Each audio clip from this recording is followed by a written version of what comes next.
Aujourd'hui, je vais vous expliquer comment détruire un nid de frelons asiatiques, faire des pièges pour les détruire et nous aider à les éradiquer. Alors ça, c'est un piège adulte, enfin c'est pas un des plus gros, mais donc qui est vide et déjà un peu abîmé, puisque normalement il y a tout autour, mais vous les voyez comme ça dans la nature l'hiver. Donc là, il n'y a plus de frelons asiatiques. Les frelons asiatiques ils sont mis en terre ou bien dans les vieux tas de bois. Et au printemps, donc en février, on va dire, les reines de frelons asiatiques vont ressortir de terre pour faire des petits nids comme ça, vous voyez, taille d'un œuf. Là, c'est la reine qui travaille toute seule. À l'intérieur, il y a une quinzaine de larves d'ouvrières de frelons asiatiques. Si vous piégez le frelon asiatique avant que les ouvrières sont nées, le nid ne va pas se développer et donc on en restera là. Sinon, il va grossir progressivement et là. Et vous pouvez le retrouver dans votre haie et puis plus tard, très haut dans les arbres.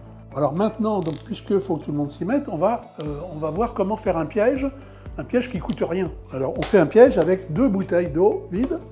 Bon, on enlève la pub parce qu'il faut que le frelon asiatique voit ses copains quand il est piégé dedans.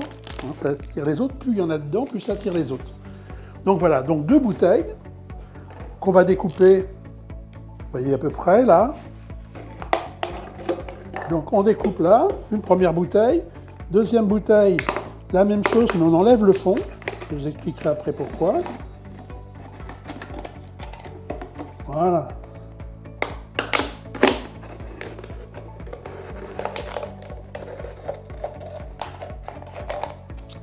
Donc voilà, donc là on a 2 trucs, donc on enlève les bouchons, on n'a pas besoin des bouchons. Donc premier exercice, mettre la bouteille à l'envers. Quand c'est bien rentré, on va mettre le scotch autour, pour que ça ressorte.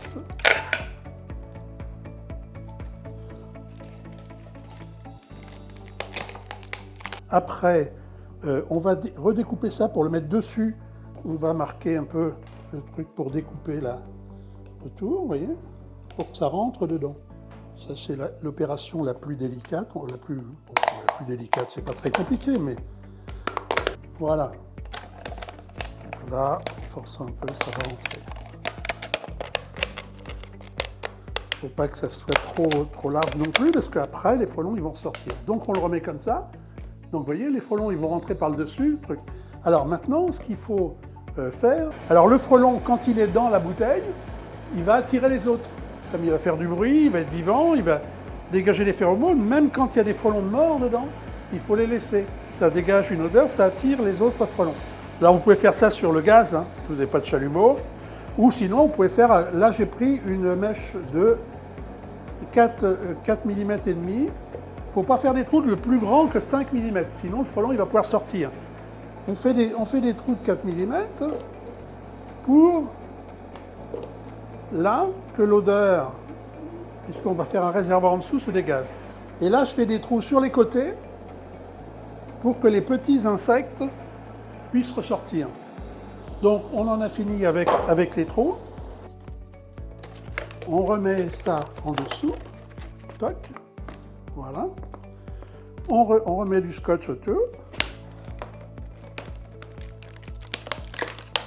Donc, vous voyez, donc là, maintenant, il y a les trous. Donc, les frelons, ils rentrent. Ils vont rester dans la bouteille du haut et on va mettre le liquide en dessous. L'odeur va se diffuser, mais ils ne vont pas pouvoir se noyer. Donc, ils vont rester et les autres insectes aussi ne vont pas se noyer. Et là, par les trous, donc si vous voulez que les autres frelons ressortent, donc vous mettez une petite brindille pour que les insectes ressortent éventuellement. On peut mettre une brindille pour les aider à trouver le trou de sortie.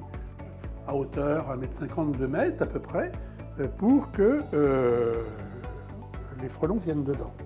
Donc on fixe le dessus, on laisse quand même la place suffisamment pour que le frelon aille dedans. Il ne faut pas trop l'enfoncer. Donc voilà, donc là on a fait le truc. Donc après la ficelle, je vous passe, mais bon, vous remettez un bout de scotch autour, vous mettez une ficelle pour l'attacher, c'est pas le plus important. Donc là on a fait notre piège, c'est fini.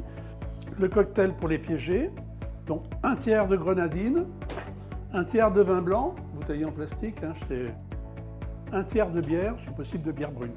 Voilà, donc même quantité, et ça, on va le verser dans la bouteille. Voilà, alors là, j'ai pas forcément de truc. L'idéal, c'est de le mélanger. Donc là, vous voyez que ça va tomber en bas, forcément. Voilà. C'est pas la peine d'en mettre de trop. Et ce qu'il faut, c'est changer le cocktail tous les 15 jours. Alors là, l'avantage de le mettre comme ça, c'est que vous enlevez le bouton quand c'est fini au bout de 15 jours. Vous dévissez le bouchon en dessous, ça se vide et vous rechangez. Sans avoir besoin d'ouvrir le piège. Et éventuellement, s'il reste des frelons vivants, vous les laissez dedans. Donc voilà, le piège est terminé. Donc vous voyez, c'est quand même relativement simple à faire. Quand vous piégez un frelon asiatique en février, mars, avril, si c'est une reine et que les ouvrières sont pas nées, le nid ne va pas se développer. Donc c'est l'intérêt de piéger de bonne heure. Sinon, ça fait un nid comme ça avec 15 000 frelons asiatiques à l'intérieur. Alors, ils préfèrent manger des abeilles, mais un nid de frelons asiatiques comme ça mange 11 kg d'insectes par an. Pas que des abeilles. Donc le frelon asiatique, vous l'avez là, il est beaucoup plus orangé, il a les anneaux réguliers, alors que le frelon européen, c'est un peu comme une grosse guêpe, il est jaune avec des anneaux un peu dentelés. Bon, vous avez compris que on ne va pas éradiquer complètement les frelons asiatiques, mais l'idée c'est de ralentir, donc il faut s'y mettre tous.